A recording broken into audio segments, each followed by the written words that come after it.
기억을 잃은 사부와 그를 거둔 어린 소년 청운. 왜 살아남았는가조차 알지 못한 사부의 검은 산골의 고요 속에서도 날마다 날카롭게 빛을 발한다. 그리고 그 검 끝에서 소년은 처음으로 무의 길을 본다. 이 둘의 인연은 과연 어디에서부터 시작된 것일까? 오늘의 이야기를 시작하겠습니다. 오두막의 새벽은 산의 숨결처럼 고요히 내려앉아 있었다. 밤새 내린 이슬이 아직 마르지 않은 탓에 공기에는 눅진한 차가움이 스며 있었고 산골짜기 아래에서 올라오는 안개의 기운은 마치 하얀 천을 들이운 듯 방 안 깊숙이까지 파고들었다. 사내는 그 싸늘한 느낌을 가슴 위로 어렴풋이 느끼며 천천히 눈을 떴다. 눈꺼풀은 낡은 문처럼 무겁게 붙어 있었고 떨어뜨리는 순간 다시 잠에 빠져들 것처럼 적당한 온기로 가득 차 있었다. 그는 몇 번이고 숨을 내쉬며 의식을 가다듬었다.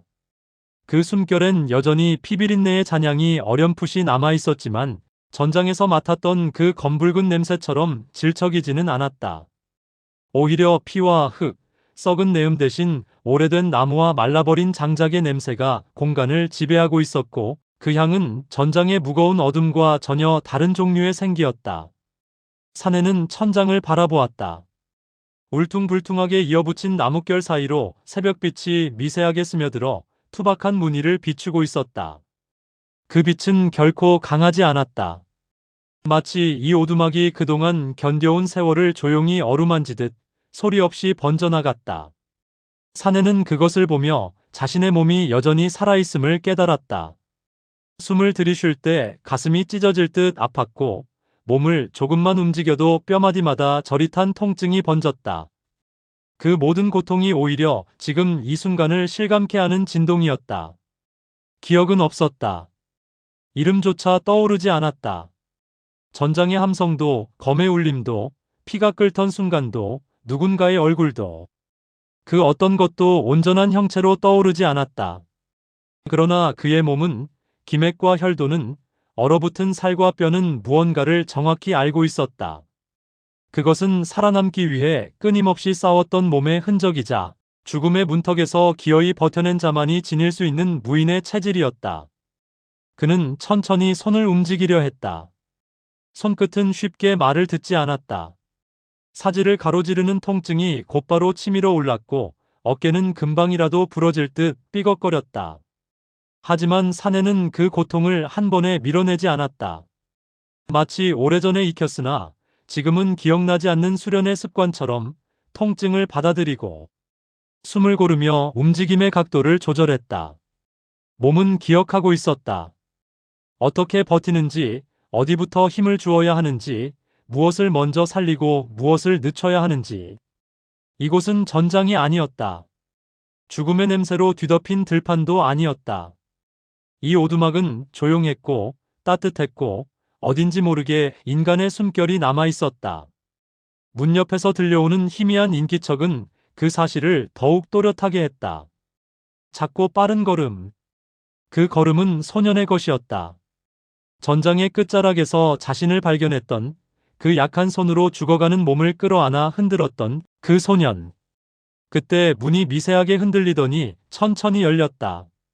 소년의 작은 얼굴이 방 안을 조심스레 들여다보았다. 눈은 새벽빛처럼 맑았고 긴장과 기대, 걱정이 뒤섞인 빛이 서려 있었다. 소년은 사내가 눈을 뜬 모습을 확인하자 그 작은 어깨를 떨었다. 말을 하지 않아도 그의 표정은 모든 감정을 말해주고 있었다. 사내는 그 감정을 온전히 이해할 수 없었지만 소년의 눈빛이 자신을 향해 있다는 사실만큼은 분명했다. 소년은 조심스레 오두막의 안으로 들어왔다.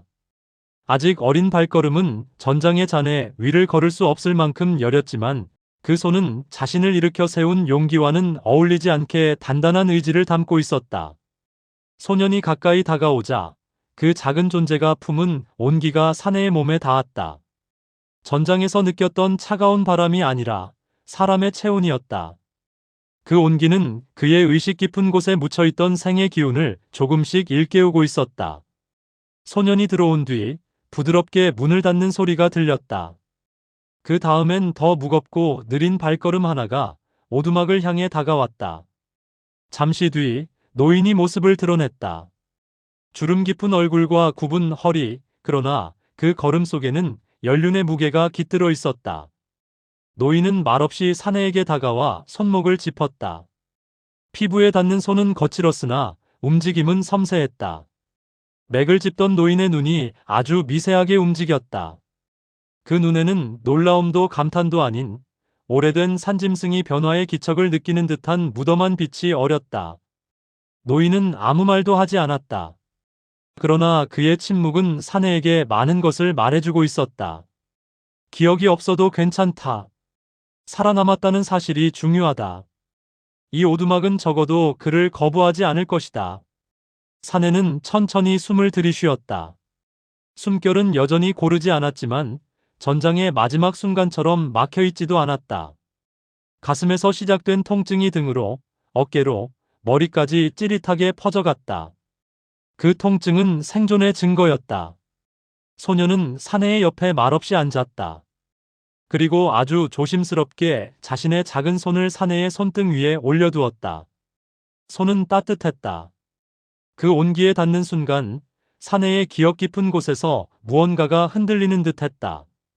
마치 아주 오래전에 누군가 자신의 손을 잡아주던 순간처럼 짧고 희미한 잔상이 지나갔다. 그러나 사내는 그 잔상을 붙잡지 못했다. 기억은 아직 닫혀 있었다. 소년의 눈동자에는 사내가 모르는 신뢰가 담겨 있었다.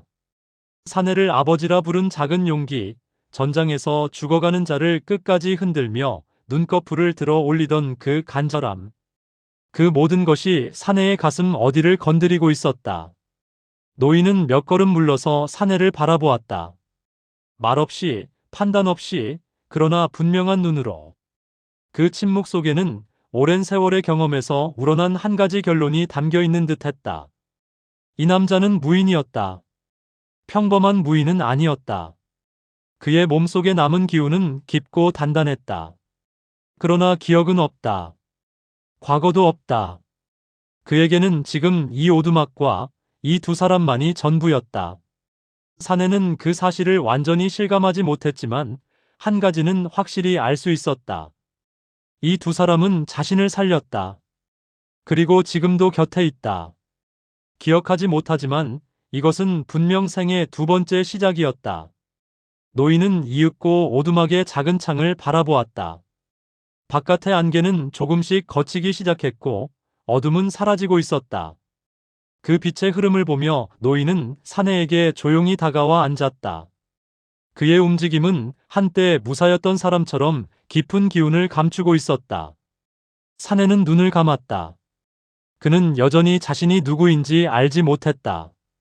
하지만 이 오두막의 온기가 전장의 마지막 차가움보다 훨씬 선명하게 가슴에 새겨지고 있었다. 기억 없는 사부. 그 말은 아직 사내에게 닿지 않았다. 그러나 그의 삶은 이미 그 길로 향하고 있었다. 소년을 가르치고 다시 검을 주며 잊혀진 이름을 대신해 새로운 삶의 흔적을 남기게 될 길. 사내는 조용히 숨을 들이쉬었다. 그리고 아주 미세하게 눈을 감았다. 그 새벽 오두막에는 세 사람의 호흡이 조용히 이어지고 있었다. 산골의 새벽은 언제나 조금 늦게 밝았다. 골짜기 가득 내려앉은 안개가 산줄기를 타고 서서히 걷히기 전까지 이 작은 오두막은 깊은 물속처럼 고요한 기운 속에 잠겨 있었다. 닫힌 문틈으로 스며드는 새벽의 냉기는 살갗을 파고들 만큼 차가웠지만 오두막 안쪽에는 장작불이 남긴 미약한 온기가 아직 남아 있었다. 사내는 그 온기와 냉기가 섞인 공기 속에서 눈을 떴다. 눈꺼풀을 들어올리는 일은 더 이상 전장 마지막 순간처럼 무겁지는 않았다. 며칠 전만 해도 숨을 들이쉴 때마다 가슴이 찢어질 듯했고 몸을 조금만 돌려도 전신의 상처가 한꺼번에 비명을 질러왔다. 그러나 지금의 통증은 달랐다. 불길처럼 번지던 고통이 서서히 불씨로 가라앉고 있었고 그 불씨는 오히려 생을 이어가는 증거로 느껴졌다. 천장은 변함없는 나뭇결의 무늬를 품고 있었다. 거칠게 깎아 맞춰 놓은 석가래 사이로 새벽빛이 실처럼 스며들어 나무결을 따라 길게 흘렀다. 사내는 그 빛을 조용히 바라보며 자신의 상태를 가늠했다. 아직 몸 곳곳이 무거웠고 깊은 상처는 제대로 봉합되지 않은 채 내공의 흐름에 의지해 겨우 이어져 있었다. 그러나 손가락과 팔, 어깨와 가슴을 스스로 움직일 정도의 여유는 생겨 있었다. 그는 천천히 손을 들어 올렸다. 손등에는 새살이 돋아나는 자리에 희미한 붉은 선이 여럿 남아 있었고 그 사이사이에는 전장의 피가 완전히 지워지지 않은 듯 검은 얼룩이 희미하게 스며 있었다. 그 상처 자국들을 바라보자 기억보다 먼저 감각이 떠올랐다. 수없이 검을 쥐고 휘둘렀던 손, 수련과 실전을 반복하며 굳어진 관절, 상대의 무기를 받아내며 남은 작은 흉터들. 그러나 그 모든 감각에 이름은 붙지 않았다. 이 손으로 어떤 검을 쥐었는지, 누구를 지키고 무엇을 배웠는지, 어느 문파에 서 있었는지에 대한 기억은 끝내 떠오르지 않았다. 머릿속은 텅 빈 동굴처럼 울릴 뿐이었다. 사내는 그 사실을 더 이상 애써 부정하지 않았다. 기억은 돌아오지 않을 것이다. 노인은 이미 그렇게 말해주었고 몸 또한 그 말을 따르는 듯했다. 대신 사내는 다른 사실을 깨달았다. 기억이 돌아오지 않더라도 몸이 기억하는 것들이 분명히 존재한다는 것을. 오두막 바깥에서 작은 발걸음 소리가 들려왔다. 아직 완전히 밝지 않은 새벽, 물동이를 들고 산길을 오르내리는 소리는 오직 청운뿐이었다.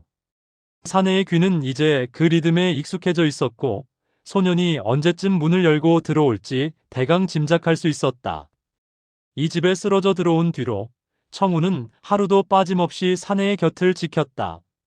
상처를 닦고 약초를 다려 입에 대어주고 밤에는 노인의 방과 사내의 방을 번갈아 오가며 숨소리를 확인했다. 어린 몸에 버거운 일이었지만 소녀는 한 번도 싫은 기색을 보이지 않았다. 사내가 몸을 조금만 움직여도 청운의 눈동자는 반사적으로 그쪽을 향했다. 사내는 그 시선을 여러 번 느꼈다. 아버지를 잃고 싶지 않은 아이의 눈. 자신이 그런 존재가 아니라고 말할 수 없음을 아는 사람의 시선. 기억이 없다는 사실은 이 작은 산골 오두막에서 오히려 묘한 평온을 주었다. 과거의 원한도, 빚도, 약속도 떠오르지 않으니 지금의 순간만 바라보면 되었다. 그러나 청운의 눈을 마주할 때마다 사내의 가슴 어딘가에서는 설명할 수 없는 무게가 더해졌다. 그 무게가 언제부터 쌓이기 시작했는지 알 수 없었지만 이제 그것은 쉽게 떨쳐버릴 수 있는 감각이 아니었다. 문이 조심스럽게 열렸다. 이른 새벽임에도 청운의 얼굴은 희미한 빛으로 젖어 있었다. 산에 스며든 찬 공기를 뚫고 온 탓에 볼은 붉게 상기되어 있었고 손에는 막 길어온 듯한 물동이가 들려 있었다. 청운은 사내가 상체를 일으킨 것을 확인하자 잠깐 눈을 동그랗게 떴다가 곧 익숙한 듯 조심스레 다가와 물동이를 내려놓았다. 사내는 아무 말도 하지 않았다. 입을 열면 무언가 거짓되게 들릴 것 같은 기분이 들었기 때문이다. 대신 그는 천천히 숨을 들이쉬고 상처난 팔을 굽히고 펴며 몸 안쪽의 흐름을 살폈다. 내공이 있었다. 깊고 오래 단련된 내공이. 하루아침에 익힐 수 없는 수준의 기운이 몸 안에서 잔잔하게 일렁이고 있었다. 상처를 봉합하고 혈도를 이어주는 것은 약초와 휴식만이 아니었다. 그가 잊어버린 무인의 내력이 여전히 생을 지탱하고 있는 것이다. 청운은 적신천을 손에 쥐고 상처 위를 조심스럽게 닦았다. 소년의 손길은 서툴지만 진지했고 매번 조금씩 익숙해지고 있었다. 처음 며칠은 사내의 팔에 손을 올리는 것만으로도 몸을 떨곤 했지만 지금은 상처의 깊이를 파악하고 눌러야 할 곳과 피해가야 할 자리를 자연스럽게 구분하고 있었다. 사내는 청운의 손이 움직이는 동안 시선을 허공에 둔 채 자신의 호흡을 세고 있었다. 들이쉬는 숨과 내쉬는 숨 사이 단전 깊숙이 가라앉은 기운이 미세하게 모였다가 사지로 흘러가는 감각. 그 흐름은 너무 익숙해 오히려 낯설었다. 입으로는 이름을 말할 수 없는데 몸은 이미 모든 순서를 알고 있었다. 하루가 다시 하루가 흘렀다. 노인은 오두막의 바깥과 안을 오가며 장작을 쌓고 청운에게 산에서 채취한 약초를 손질하는 법을 가르쳤다. 사내는 대개 누워 있거나 벽을 짚고 앉은 채로 그 모든 모습을 눈에 담았다. 어느 날 노인은 사내에게 더 오래 앉아 있으라고 권했다. 기혈을 오래 누워 있게 만들면 근육이 굳고 굳은 근육 위에 살이 되돌아오는 속도가 늦어진다는 이유에서였다. 사내는 그 말에 조용히 고개를 끄덕였고 그날부터는 벽을 짚고 천천히 일어나 앉는 연습을 반복했다. 처음에는 숨이 막혔다. 숨을 들이쉴 때마다 갈비뼈 사이에서 뜨거운 통증이 꽃처럼 피어올랐다. 그러나 내공의 흐름이 조금씩 안정되자 통증은 점차 견딜 수 있을 만큼의 무게로 정리되었다. 하루는 저녁이 되어 오두막 안의 빛이 어스름해질 때였다. 노인이 밖에서 장작을 다듬는 소리가 들리고 청운이 자잘한 그릇을 정리하며 돌아다니는 소리가 배경처럼 깔려 있었다. 사내는 벽에 등을 기대고 앉아 깊이를 알 수 없는 산 그림자를 창틈 사이로 바라보고 있었다. 그때였다. 몸 안에서 기운이 한 번 크게 물결쳤다. 마치 막혀있던 혈맥 하나가 갑자기 열리는 것과 같은 느낌이었다. 척추를 따라 서늘한 빛이 오르고 어깨를 지나 팔과 손끝으로 번져갔다. 사내는 본능적으로 숨을 멈추었다. 오래전 무공을 운기할 때마다 느꼈던 감각이었다. 기억이 없는 머리와 달리 몸은 그 흐름을 너무나 정확히 알고 있었다. 사내는 알 수 없는 끌림에 이끌리듯 오른손을 하늘로 천천히 들어 올렸다. 힘을 주지 않은 팔꿈치가 자연스럽게 꺾이고 손목이 부드럽게 돌며 허공을 그었다. 그 움직임은 나무칼을 쥔 아이의 휘둘림이 아니었다. 수십 번, 수백 번, 수천 번 반복된 수련 끝에 얻어진 완성된 검노의 궤적이었다. 허공을 가르는 손끝에서 가늘고 차가운 기운이 스쳤다. 실제로 검이 쥐어져 있지 않았음에도 그 궤적을 따라 흐르는 기세는 예리한 칼날의 압력을 느끼게 할 만큼 정확했다. 그 움직임은 간결했다. 불필요한 동작이 단 하나도 없었다. 어깨는 낮게 내려앉았고 팔은 몸과 하나가 된 듯 자연스럽게 움직였다. 손끝은 허공의 한 점을 정확히 찌르듯 지나갔고 그 뒤로 남은 기운은 이 작은 방 안의 공기를 미세하게 갈라놓았다. 청우는 그 모습을 우연히 보았다. 그는 그 순간 손에 들고 있던 그릇을 떨어뜨릴 뻔했다. 소년의 눈은 크게 떠졌고 숨이 가슴에서 멎는 듯한 경이로움이 얼굴에 고스란히 드러났다. 지금까지 사내는 상처와 내상을 추스르는데 집중하느라 의도적으로 몸을 크게 움직이지 않았다. 청운이 알고 있던 그의 모습은 피투성이었던 날 이후로 항상 침대에 누워있거나 작게 몸을 일으켜 앉아있는 모습뿐이었다. 그러나 방금 사내가 허공을 그어낸 한 동작은 분명히 달랐다. 그것은 힘이 아니라 깊이가 만드는 움직임이었다. 검을 손에 쥐지 않아도 검의 흔적이 눈에 어른거릴 만큼 청운의 눈동자는 그 궤적을 따라 움직였다. 소년의 가슴 깊은 곳에서 이해할 수 없는 감정이 부풀어 올랐다. 두려움은 아니었다. 경외와 호기심, 그리고 자신도 모르는 동경이 뒤섞인 감정이었다. 사내는 자신이 어떤 동작을 했는지 잠시 깨닫지 못했다. 몸이 먼저 움직이고 의식이 뒤따랐기 때문이다. 그러다 손끝에 남은 잔여를 보고서야 자신이 방금 허공을 가른 검노가 단순한 기지개가 아니었음을 인식했다. 그의 머릿속 어딘가에서 묵혀있던 그림자가 꿈틀거렸다. 천하. 어딘가에서 그런 단어가 떠오르려다. 곧 흐릿한 안개 속으로 사라졌다. 끝까지 떠올라주지 않는 이름, 그러나 분명히 존재했던 무공의 형체. 사내는 숨을 깊이 들이쉬었다. 단전 아래에서 기운이 한 번 더 피어올랐고 그 기운이 팔을 타고 올라가면서 또 다른 궤적을 그리려 했다. 그러나 그는 그 움직임을 억눌렀다.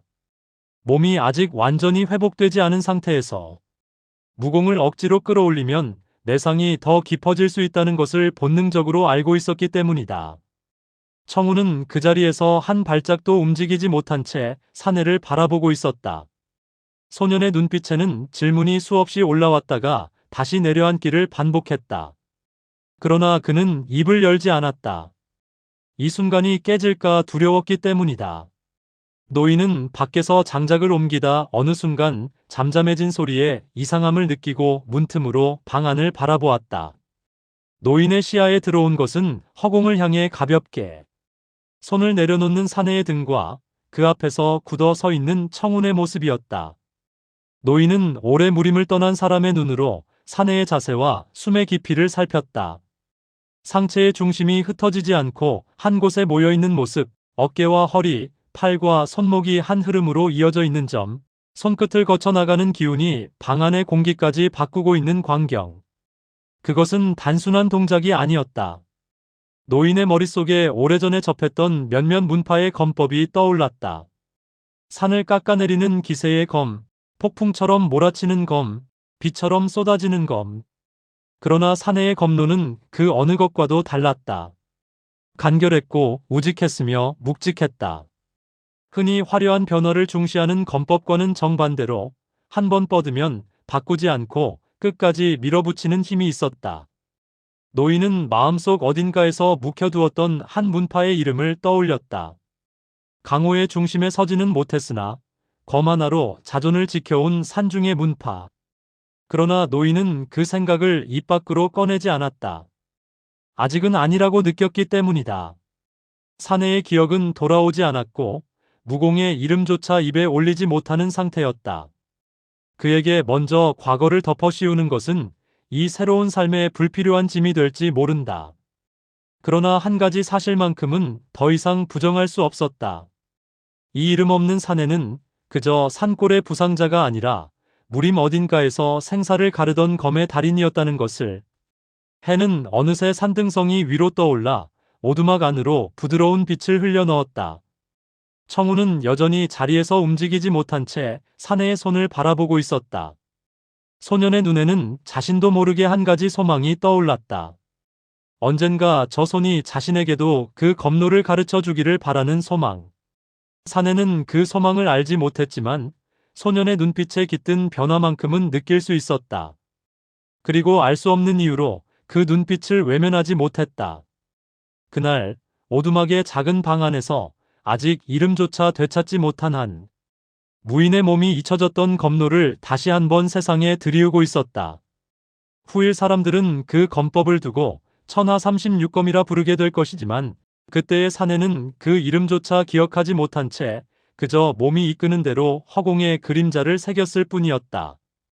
그리고 그 그림자는 소년 청운의 마음속에 평생 지워지지 않을 첫 흔적으로 자리 잡았다. 오두막을 둘러싸고 있던 산골의 공기는 이날따라 유난히 무거웠다. 어떤 날은 새벽에 바람이 맑게 불어 골짜기 냄새를 걷어가곤 했지만 오늘은 그 바람조차 산 아래로 빠져나갈 수 없는 듯 고요했다. 정막이 짙게 내려앉은 숲은 움직임이 없었고 새들조차 울음을 삼킨 듯 침묵을 지키고 있었다. 사내는 그 정막이 평범한 고요가 아니라는 것을 어렴풋이 느꼈다. 그는 벽에 등을 기대고 오래도록 앉아 있었다. 비스듬히 들어오는 빛이 손등을 스치고 지나갔고 그 위로 싸늘한 바람이 한 번 흘렀다. 사내는 느린 호흡으로 숨을 들이쉬고 내쉬며 몸속 깊이 남아있는 고통의 여운을 다스렸다. 내상은 조금씩 나아지고 있었으나 몸 전체의 힘줄과 기맥은 여전히 제 기능을 완전히 되찾지 못했다. 그래도 아침마다 단전 아래에서 느껴지는 미세한 온기가 점점 넓어지고 있었다. 그 온기는 마치 꺼져가던 불씨가 다시 불을 피우는 듯한 감각을 주었다.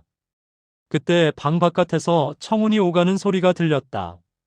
사내는 그 규칙적인 소리만으로도 아이의 상태를 알 수 있었다. 평소에 청운은 새벽녘 깬 산길을 뛰어다니며 약초를 찾거나 물을 길어오곤 했다. 발걸음이 일정하고 가벼웠다. 그러나 오늘은 그 리듬이 달랐다. 조심스럽고 불안정하고 가끔 멈칫하는 소리가 중간중간 섞여 있었다. 무언가를 걱정하고 있는 아이의 발걸음이었다. 사내는 몸을 조금 더 일으켰다. 움직이는 순간 상처 사이로 스며드는 뜨거운 통증이 한 번 치밀었지만 그는 그 고통을 자연스럽게 받아들였다. 이미 몇 차례의 새벽을 겪으며 이런 통증은 충분히 익숙해져 있었고 몸은 점점 이 통증을 자신의 일부로 받아들이고 있었다. 문이 살짝 열렸다. 청운이 들어왔다. 소년의 얼굴에는 전날보다 깊어진 그늘이 드리워져 있었다. 붉게 충혈된 눈과 말라붙은 입술, 그리고 무언가를 억누르듯 굳어진 어깨. 사내는 무엇을 보지 않아도 알 수 있었다.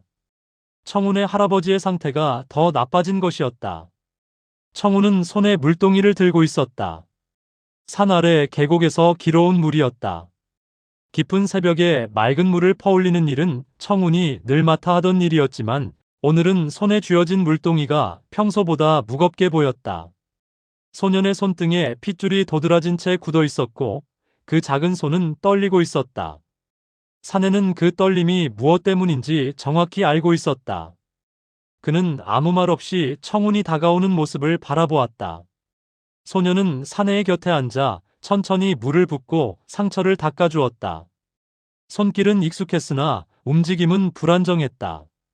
조금만 힘이 들어가도 소년의 팔은 미세하게 흔들렸고 조금만 잘못 닿아도 손등이 떨렸다. 청운은 사내의 상처를 살피고 천천히 닦아냈다. 그러나 사내는 상처보다 청운의 손끝에 더 시선을 두었다. 소년의 손가락이 움츠러들 듯 바짝 굽혀져 있었고 물동이를 내려놓을 때조차 어깨가 무너질 듯 힘이 빠져버렸다.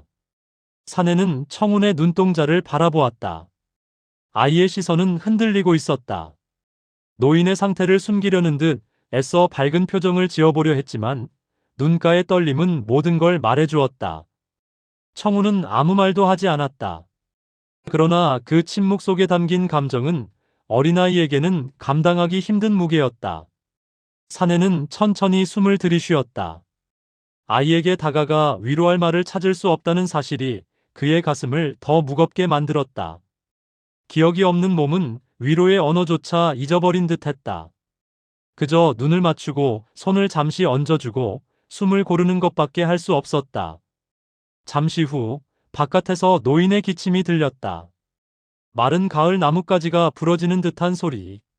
그리고 이어 들려온 숨을 삼키는 음성은 이제 단순한 노쇠함이 아니라 생의 마지막 단계에서 들리는 숨소리에 가까웠다. 청운은 즉시 몸을 일으켰다. 소년은 달려가려 했지만 그 순간 발끝이 걸려 휘청이는 것을 사내는 놓치지 않았다.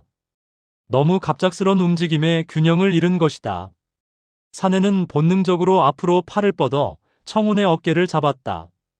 청운은 그 손길에 깜짝 놀라 돌아보았다. 소년의 눈동자에는 공포와 불안이 뒤섞였고 그 안에 묻혀있는 간절함이 사내에게 그대로 전해졌다. 그 간절함을 바라보는 순간 사내의 가슴 한복판에 잊고 있던 감각이 다시금 자리 잡았다. 누군가를 잃고 싶지 않은 두려움, 그리고 지키고 싶은 마음. 사내는 청운의 어깨에서 손을 거두지 않았다. 그 손길 하나만으로도 청운은 잠시 숨을 고를 수 있었다. 그리고 다음 순간 소녀는 다시 조심스레 할아버지의 방으로 뛰어갔다. 사내는 몸을 벽에 대고 천천히 일어나려 했다. 그러나 몸 안쪽에서 터져나오는 통증은 이전보다 더 컸다. 전장의 흔적이 아직 완전히 사라지지 않았고 내상은 피가 굳어버린 듯 아직 짙게 자리하고 있었다. 그럼에도 그는 몸을 굽히고 한 발자국 내디뎠다. 밖의 소리만으로도 노인의 상태가 더 나빠졌음을 알 수 있었다. 숨이 끊어지기 전 마지막으로 들리는 억눌린 기침과 같은 소리였다. 사내는 그 소리를 들으며 자신이 왜 이곳에 있는지, 왜 살아남았는지 어렴풋이 느낄 수 있었다. 그저 목숨이 남아서가 아니라 어떠한 인연이 그를 이곳으로 이끌었다는 사실을. 그는 문틀을 붙잡고 노인의 방으로 향했다. 손으로 벽을 짚을 때마다 통증이 팔을 타고 어깨까지 번졌고 균형을 잡기 위해 힘을 주면 허리가 무너질 듯 흔들렸다. 그러나 그는 멈추지 않았다. 걸음은 비틀렸고 손끝은 떨렸지만 내면의 의지는 그 어느 때보다 분명했다.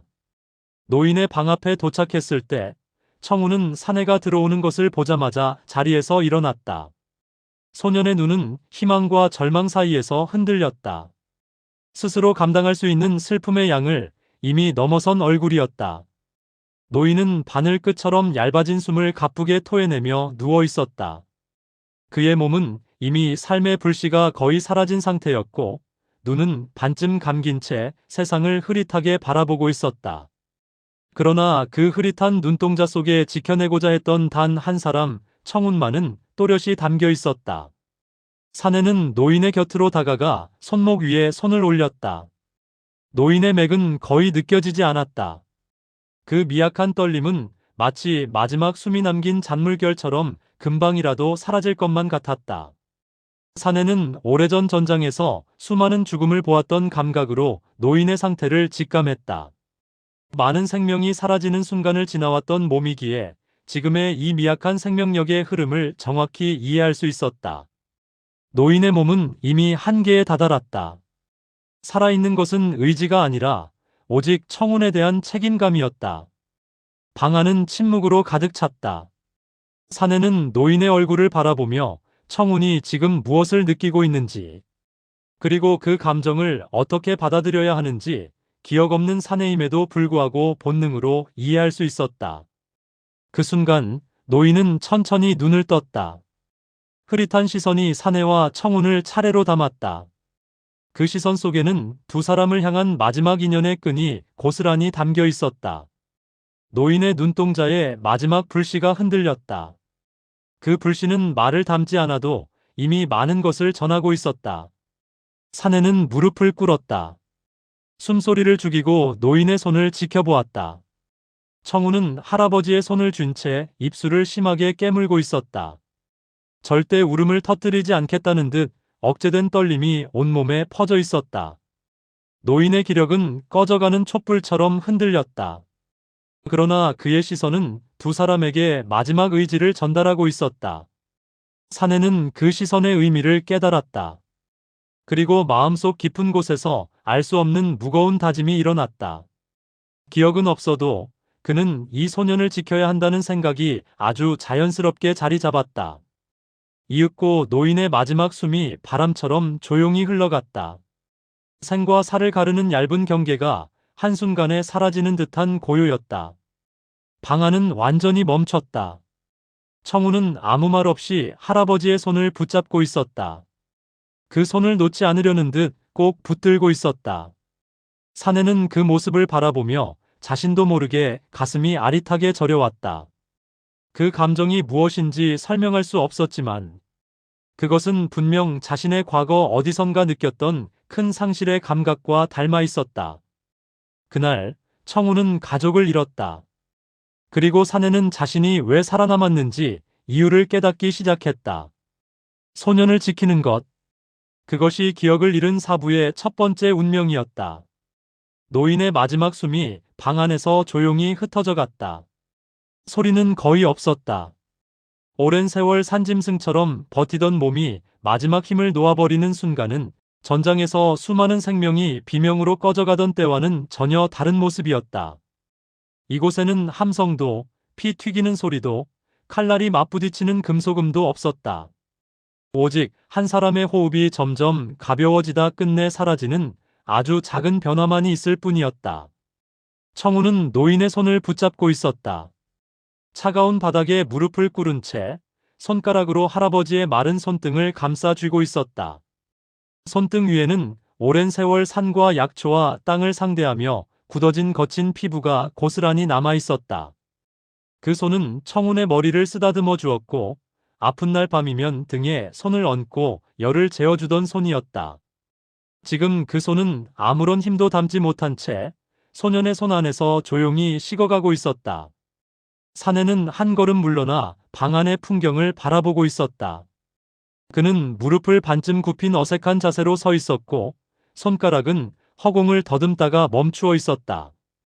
전장에서 누군가의 마지막을 수없이 보았던 그였지만 지금 이 조용한 방 안의 죽음 앞에서는 그 경험들이 아무런 쓸모도 없었다. 여기는 전장이 아니었다. 여기는 청운의 집이었고 산골 오두막이었으며 한 노인이 자신의 남은 전부를 걸고 지켜온 삶의 끝이었다.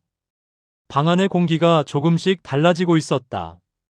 호흡이 끊긴 자리에는 정적만이 남았고 그 정적이 천천히 바닥과 벽과 천장에 스며들었다.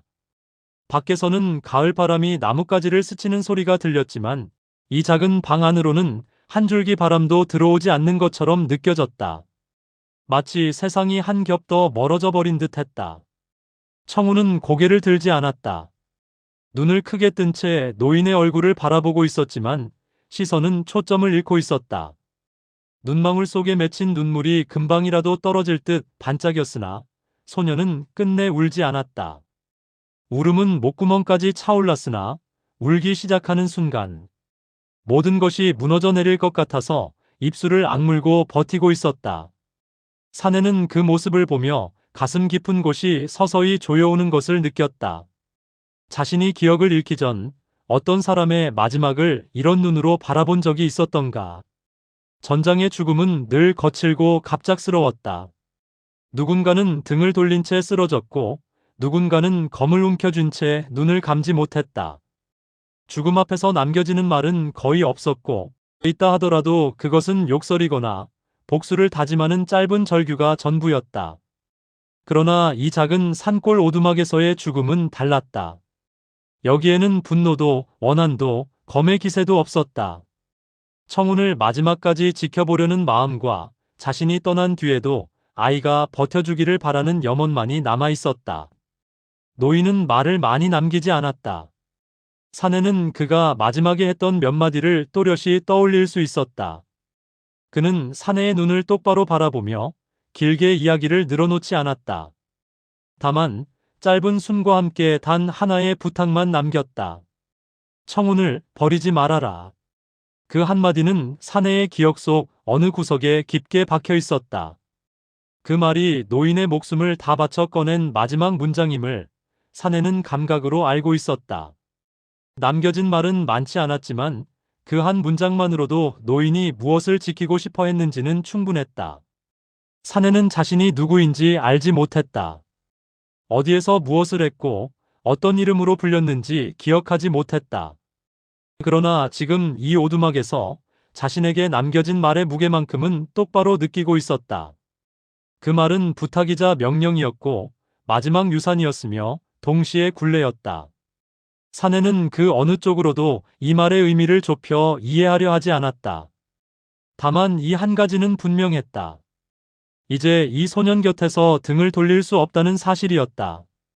방 안의 시간은 한참 동안 멈춰 있었다.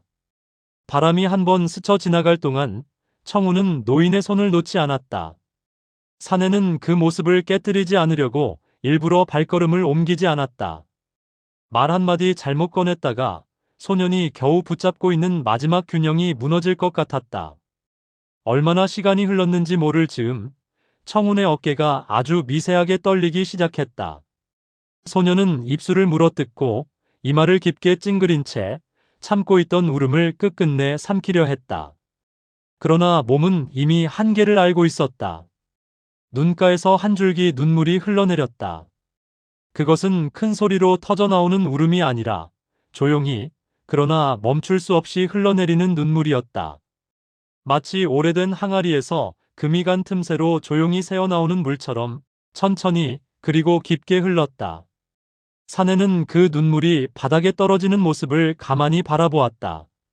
그 작은 방울 하나에 얼마나 많은 시간이 담겨 있는지, 얼마나 많은 추억과 정이 쌓여 있는지 말하지 않아도 알 수 있었다. 노인이 청운을 데리고 산을 오르내리던 날들, 그가 작은 손을 잡고 약초에 대해 설명하던 날들, 겨울밤에 불 앞에 둘러앉아 옛 이야기를 건네던 순간들. 사내는 그 모든 장면을 직접 보지 못했지만 청운의 눈물 속에서 그 그림자를 엿볼 수 있었다. 그리고 깨달았다. 자신이 이 집에 들어와서 받은 것들이 생각보다 훨씬 많다는 사실을. 이곳은 그에게 숨을 돌릴 곳을 주었고 죽음의 문턱에서 다시 살아날 시간을 허락했다. 청우는 낯선 사내를 두려워하지 않고 곁을 지켰고 노인은 기억을 잃은 그에게 따로 이름을 묻지 않은 채 한 사람으로 받아들였다. 그 모든 시간이 이제 하나의 무게를 이루어 사내의 가슴 깊이 내려앉고 있었다. 사내는 조용히 몸을 숙였다. 노인의 앞에 무릎을 꿇고 허리를 깊이 숙여 머리를 바닥 가까이까지 내렸다. 그는 무슨 예법에 따라 움직이는지도 몰랐다. 기억이 없는 몸은 문파의 규율도 가문의 예법도 떠올리지 못했다. 다만 이 순간에 자신이 취해야 할 자세가 이것뿐이라는 사실만은 또렷하게 알고 있었다.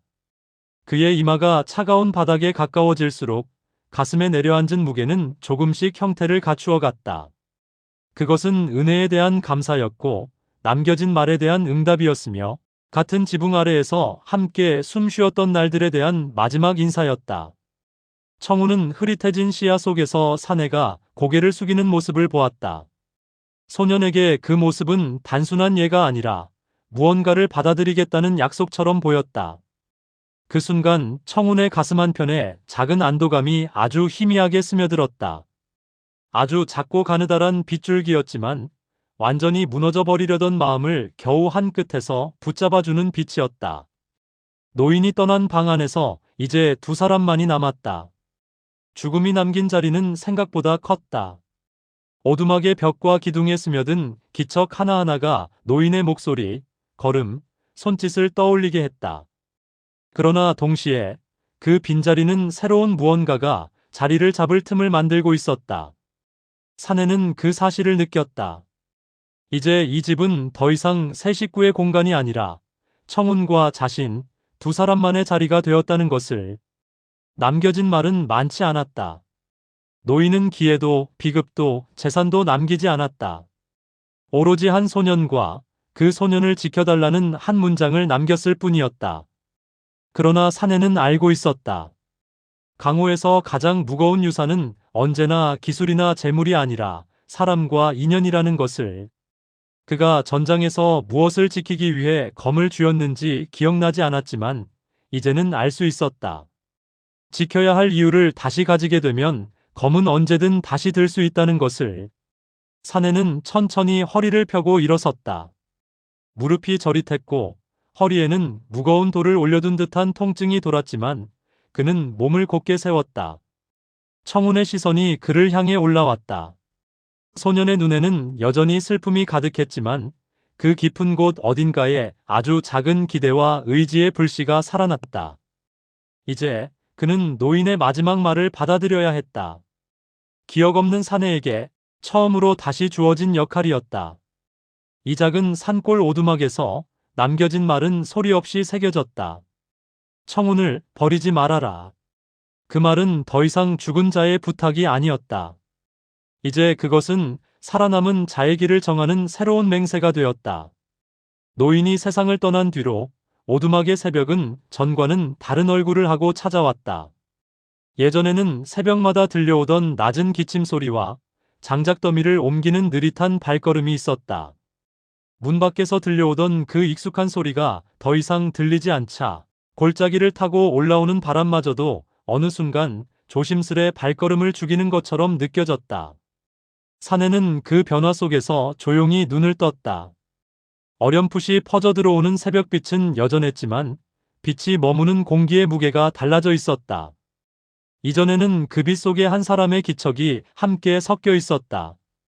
연륜과 노쇠함, 그리고 산중의 세월이 스며든 존재의 흔적. 그러나 이제 그 자리는 공허한 여백으로 남았다. 몸을 일으키는 동작은 여전히 쉽지 않았다. 등과 허리를 따라 옛 상처들이 줄줄이 불평을 늘어놓았고 갈비뼈 사이 깊은 곳에 박힌 듯한 통증은 숨을 깊게 들이쉴 때마다 미세한 떨림으로 되살아났다. 그럼에도 사내는 더 이상 눕기만 하는 삶에 자신을 방치하지 않았다.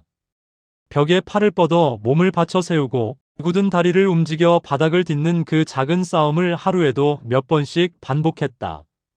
노인의 마지막 말이 그의 등을 떠밀고 있었기 때문이다. 청운을 버리지 말아라. 기억을 잃은 몸에 남겨진 말은 그것 하나였다. 사내는 자신이 누구인지는 알지 못했지만 누군가의 마지막 부탁을 외면하고 등을 돌릴 수 없는 사람이라는 것만큼은 몸이, 마음이 알고 있었다. 문 밖에서 작은 발자국 소리가 들렸다. 노인이 떠난 뒤부터 청운의 새벽은 더 이르고 더 분주해졌다. 소녀는 전보다 더 많은 일을 맡게 되었다. 물도 길어야 했고 마른 나무도 모아야 했으며 노인이 하던 자질구레한 일들까지 모두 그에게로 넘어왔다. 사내는 그 발걸음 소리를 들으며 잠시 눈을 감았다 뜨는 것으로 자신의 다짐을 다시 되새겼다. 노인이 지키려던 것을 이어받는 일, 그리고 그 시작이 오늘이 되어야 한다는 것을.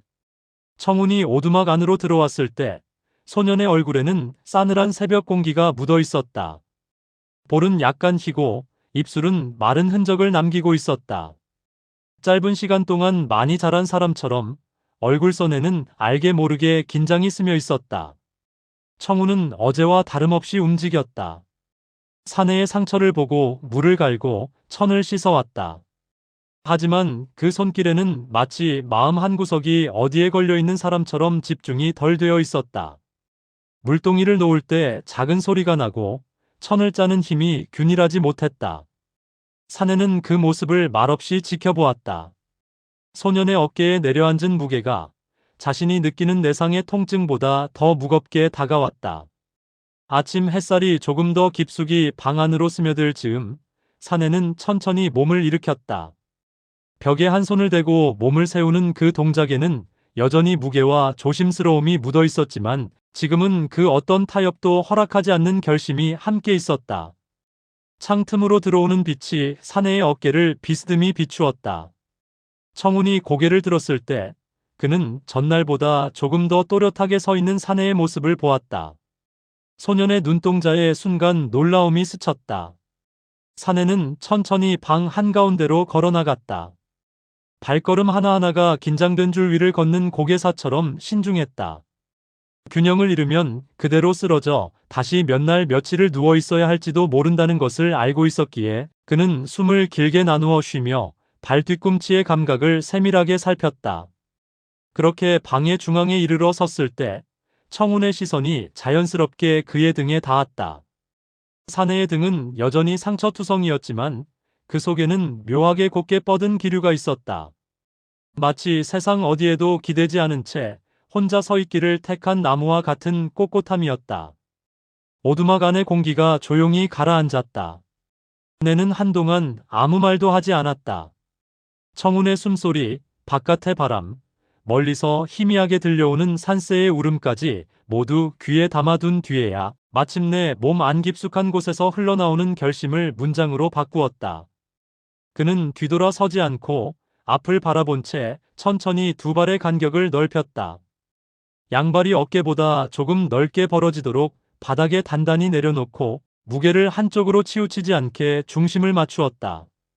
골반을 낮추되 허리는 굽히지 않고 가슴을 내밀지 않으면서도 등을 부처럼 곧게 세웠다. 이 자세는 그의 몸이 기억하는 출발점이었다. 검을 쥐기 전 세상과 맞서기 위해 가장 먼저 세워야 하는 몸의 축. 사내는 오른손을 천천히 들어 올렸다.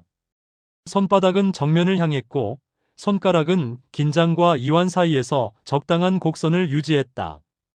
보이지 않는 검을 쥐듯 손가락은 허공의 어느 한 지점을 감싸 쥐었다. 그 순간 방 안의 공기가 아주 미세하게 변했다. 청운의 눈에는 사내의 손이 실제로 검을 쥔 사람처럼 보였다. 쥐고 있지 않은 검이 분명히 그 손에 있는 것처럼 손끝에서 뻗어나가는 기운이 허공을 가르는 방향을 만들고 있었다.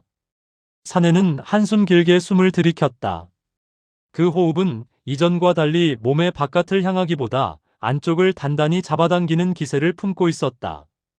단전에서 시작된 기운이 가슴을 지나 어깨로, 팔로, 손끝으로 흘러가며 허공의 얇은 선을 긋는 듯한 감각을 만들었다. 그리고 그는 천천히 고개를 기울여 청운을 바라보았다. 소년의 눈에는 자신도 모르게 이끌리는 빛이 서려 있었다. 슬픔과 피로, 상실과 두려움이 뒤섞인 눈동자였지만 그 깊은 곳 어딘가에 새로운 무언가가 자리 잡을 준비를 하고 있었다. 사내는 잠시 침묵했다. 말을 시작하기 전에 스스로에게도 인정해야 할 것이 있었다. 이제부터 자신은 청운에게 사부가 될 것이다. 이 집에서의 역할은 부상당한 손님이나 얻어먹는 피난민이 아니라 검을 가르치는 자로 바뀔 것이다. 기억은 없지만 검은 잊지 않았다.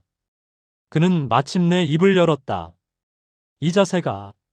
입술에서 새어나온 목소리는 오랜 침묵 탓에 거칠었지만 그 안에는 망설임 대신 단단한 결심이 담겨 있었다. 내가 처음으로 서야 할 자리다. 말은 짧았다. 그러나 그 짧은 문장의 끝에는 수많은 수련과 전장과 넘어졌다가 다시 일어나는 반복이 겹겹이 담겨 있었다. 청우는 사내를 바라보며 천천히 일어섰다. 무릎이 저렸고 가슴은 여전히 짓눌려 있었다. 그러나 소년의 두 발은 스스로 바닥을 딛고 앞으로 걸어 나왔다. 노인이 떠난 자리에서 한 발자국도 움직이고 싶어 하지 않던 몸이 처음으로 새로운 방향을 향해 나아가고 있었다. 사내는 청운이 눈앞에 서자 한 번도 하지 않던 행동을 했다. 소년의 어깨에 손을 올리지도 머리를 쓰다듬지도 않았다. 대신 자신의 두 발을 가리켰다. 소년은 사내의 발을 내려다보았다. 간격, 각도, 무게가 실린 방향. 그 모든 것이 우연이 아닌 의도된 배치였다. 사내는 자신의 발 옆에 청운의 발이 서야 할 자리를 눈으로 짚어 보였다. 말을 많이 하지 않고도 조금만 지켜보면 따라할 수 있도록 몸의 모양과 움직임으로 먼저 보여주었다. 청운은 잠시 숨을 고르고 조심스럽게 한 발을 옮겼다. 발끝이 바닥을 긁었고 균형을 잡지 못해 몸이 옆으로 기울었다. 소년의 어깨가 흔들리는 순간 사내는 손을 내밀지 않았다. 넘어지는 법도 무인의 기본이었기 때문이다. 청우는 겨우 중심을 되찾고 발을 다시 고쳐 놓았다. 이번에는 발의 간격을 조금 더 넓혔고 무릎을 약간 굽혔다. 그러나 여전히 무게는 한쪽으로 치우쳐 있었다. 사내는 고개를 끄덕였지만 칭찬을 하지 않았다. 그 대신 천천히 자신의 무게 중심을 내려 보여주었다. 골반을 낮추되 허리를 꺾지 않고 가슴의 힘을 앞이 아닌 아래로 흘려보내는 동작. 청우는 숨을 들이쉬고 몸을 그대로 따라했다. 어린 몸은 아직 이 자세에 익숙하지 않았다. 엉덩이와 허벅지에 힘이 들어가자 금방이라도 주저앉을 것처럼 다리가 떨렸다. 그 떨림 속에서 사내는 자신이 처음 이 자세를 배웠던 어느 날을 어렴풋이 떠올릴 것만 같다가 다시 기억의 안개 속으로 흩어지는 것을 느꼈다. 누가, 어떤 얼굴을 한 사람이 자신에게 이런 기초를 가르쳐 주었을까? 그 얼굴은 끝내 떠오르지 않았다. 그러나 몸은 알고 있었다. 이제 그가 눈앞의 소년에게 같은 길을 걷게 하고 있다는 사실을. 사내는 오른손을 다시 들어 올렸다. 손가락이 허공을 감싸쥐는 모양새는 검을 쥐는 자세 그대로였다. 손바닥과 손가락의 사이, 약지와 새끼손가락에 더 많이 실린 힘, 엄지로 지탱하는 검집의 감각. 그 모든 것이 몸의 기억 속에 남아 있었다. 그는 자신의 손을 내려다보다가 그 모양 그대로 청운에게 눈짓으로 가리켰다. 소녀는 잠시 망설였다. 자신의 손이 너무 작고 너무 약해서 그 손 모양을 그대로 따라 할 수 없을 것만 같았다. 그러나 청운은 곧 손을 들어 올렸다. 사내의 손을 흉내내어 허공을 감싸 쥐었다. 손가락이 처음에는 뻣뻣했고 힘이 들어가야 할 곳엔 힘이 없었으며 빠져야 할 곳에는 쓸데없이 힘이 깃들어 있었다. 사내는 천천히 다가가 청운의 손목 아래에 자신의 손을 가져다 댔다. 직접 잡지는 않고 손등에서 느껴지는 긴장만을 가늠했다. 그리고 말없이 청운의 손이 조금 더 아래로 내려가도록 시선을 보냈다. 소녀는 그것을 이해했다. 손목의 각도를 약간 낮추고 손가락의 힘을 조금 풀었다. 허공을 밀어내던 손이 이제는 허공을 쥐고 버티는 손으로 바뀌었다. 그 순간 사내는 눈앞에서 아주 약한 변화를 보았다. 허공 속에서 청운의 손끝을 중심으로 작은 축이 세워지는 듯한 느낌. 아직 검도 내공도 없었지만 몸이 기본이라는 단어의 의미를 조금씩 이해하기 시작하는 순간이었다. 이 자세가 바로 첫 번째 가르침이었다. 사내는 청운의 옆에 서서 자신의 손과 소년의 손을 함께 허공에 둔 채 조용히 숨을 들이쉬었다. 검을 쥐는 법은 단순히 무기를 잡는 법이 아니었다. 검을 쥔 손에 실리는 것은 힘과 내공뿐 아니라 마음과 각오, 그리고 지켜야 할 것에 대한 다짐까지 얹혀야 했다. 지금 당장은 청운의 손에 아무것도 쥐어져 있지 않았다. 그러나 언젠가 이 손이 청명검을 쥐게 되는 날이 올 것이다. 그때를 위해 사내는 첫 번째 가르침을 어떤 화려한 초식이나 이름 있는 검법이 아닌 가장 단순한 자세 하나로 시작하기로 했다. 검을 어떻게 쥐는가? 몸을 어떻게 세우는가? 서 있는 그 자리에서 어떻게 무너지지 않는가? 그 답은 지금 청운이 떨리는 다리로 버티고 있는 이 어색한 자세 속에 담겨 있었다. 사내는 마침내 속으로 다짐했다. 노인의 마지막 말에 응답하는 길은 이 아이에게 검을 쥐게 하는 것에서 시작된다고. 그날 새벽 오두막 안에는 처음으로 무공을 향해 나아가는 첫 발걸음의 공기가 서려 있었다. 슬픔과 상실이 가시지 않은 공간 속에서 하나의 자세가 천천히 뿌리를 내리기 시작했다. 첫 번째 가르침은 화려하지 않았다. 다만 모든 것의 기초가 되는 자리였다. 그리고 훗날 천하가 알게 될 종남의 한 검로가 아주 조용한 산속 오두막에서 소년의 두 발 아래에서 싹을 틔우고 있었다. 사부의 지난 기억은 여전히 어둠 속에 묻혀 있었고 청우는 그 빈자리를 채우듯 수련에 매달렸다. 무공의 씨앗이 튀기 시작한 청운, 그리고 기억을 찾지 못한 사부. 평화로운 듯 이어지는 일상 뒤에 숨겨진 진실은 과연 무엇일까? 오늘의 이야기는 여기까지입니다. 들어주셔서 감사합니다. 구독과 좋아요는 큰 힘이 됩니다. 다음화 종남 청객전 청운의 길 제3부 소년, 무인의 길을 발따로 찾아뵙겠습니다. 감사합니다.